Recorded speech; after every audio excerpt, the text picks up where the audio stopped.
Okay, so just like Chris Brown, Travis Scott has filled up the FNB Stadium, which is a historic moment for him. Compare Travis Scott with the Chris Brown concert.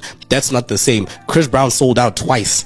Had to do back to back. This is twice. Chris Brown. Yeah. He's on a different level than Travis. I have a lot to address about this particular situation, and the first point is that I think international artists who come over to South Africa never give back to our culture.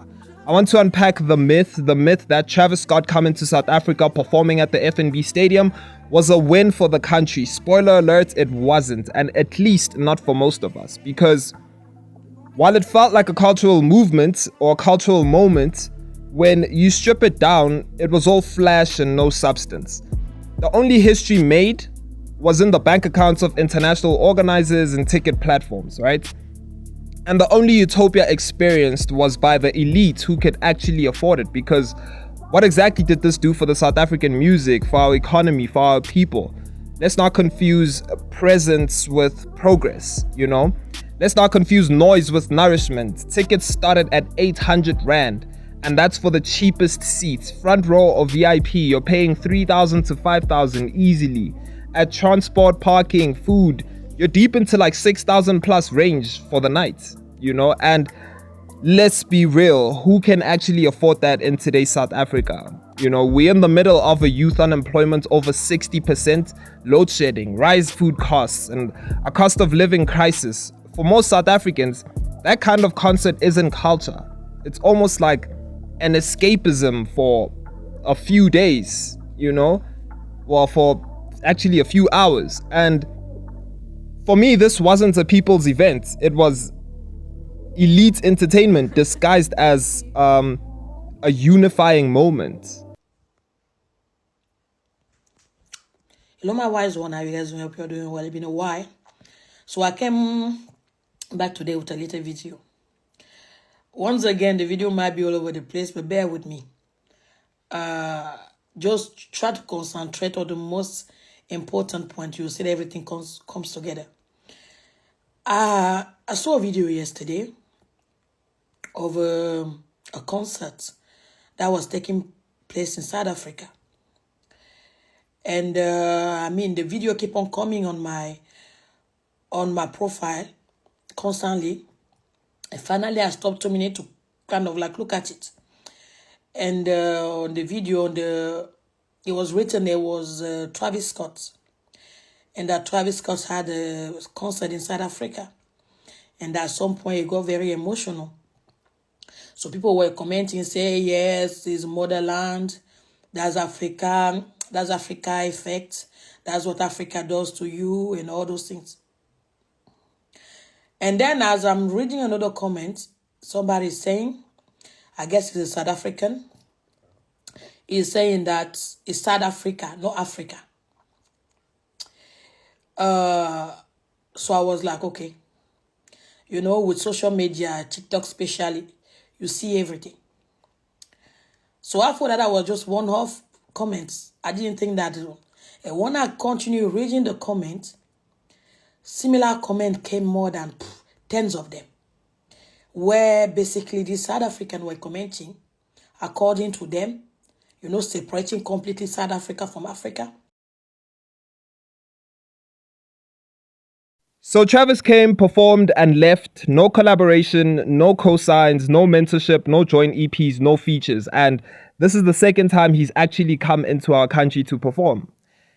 It was basically a one-man show. Yes, there were opening acts and all of that, but it was basically a one-man show for Travis. Meanwhile, we have artists right here in Joburg, in Soweto, in Cape Town, in Durban with global potential, but they don't get the platform they need. They don't get the stadium. They don't get the type of props and support that these other international acts are getting. They just basically ignored. And when global artists come here, we give them everything, our money, our time, our attention, our infrastructure. But what do we get in return?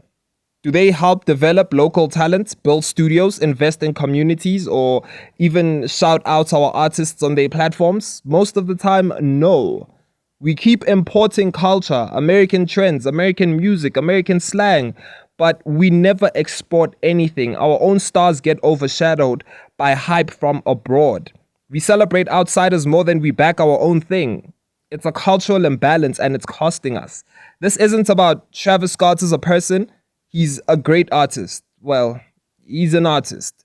And he did his job. He came, he performed, left, and that's it, right? And this is about us, how we think about culture, value, and progress.